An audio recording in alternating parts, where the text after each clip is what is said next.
Nak guna produk BE tapi masih lagi berkira-kira, masih lagi tak percaya? Jom Nurul kongsikan pendapat Dr. Ash kenapa beliau memilih produk BE. Dalam dunia perubatan, sekarang ni ada satu cabang yang semakin popular, iaitu kita panggil perubatan functional medicine lah. Ataupun dalam BE kita bukannya functional medicine tapi functional food, makanan yang berpotensi berfungsi tinggi. So kenapa saya suka BE? Sebab saya memang daripada zaman student lagi, saya memang ada memahami manusia ataupun kesihatan secara holistik. Betul, tak dinafikan perubatan moden banyak kontribusi pada manusia sejagat kan. Tapi dia ada beberapa limitation dan dia tidak merawat secara keseluruhan.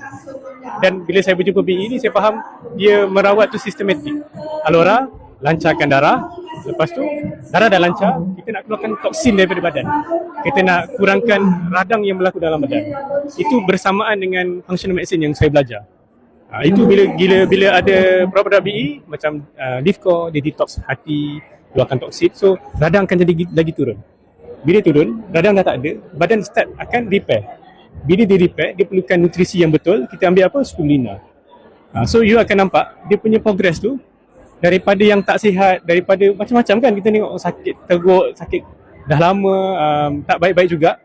Lepas dia turunkan toksin, turunkan radang, bagi nutrisi yang baik, dia bukan sekadar jadi baik, dia reverse aging pula. Betul kan? So that's why you akan protect yourself dengan biul pula. Ambil sunscreen, you pakai dia cleanser, semua tu dia ada ceramide, ambil Magnifix, dia ada phytoceramide yang protect your skin from UV lights. So the concept is that makan produk BE ni functional food, pakai Alora untuk aliran darah. Kita mesti protect diri kita daripada serangan yang berlaku 24 jam. Itu konsep dia. So tak heranlah doktor beramai-ramai masuk.